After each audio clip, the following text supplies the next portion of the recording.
করে কিনবো? আমার তো পয়সা নেই। তুমি কেমন ছেলে, আমার বেলা বলি দাও কেন? আমি যদি তোমার সঙ্গে চলে যেতে পারতুম তো যেতুম। আমার সঙ্গে? হ্যাঁ, তোমার সঙ্গে।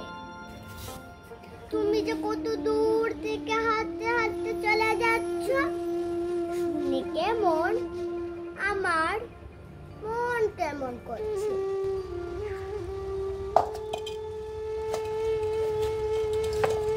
বাবা, তুমি এখানে বসে কি করছো? কবিরাজ আমাকে বাইরে যেতে বারণ করেছে, তাই আমি সারাদিন এখানেই বসে। তোমার কি হয়েছে?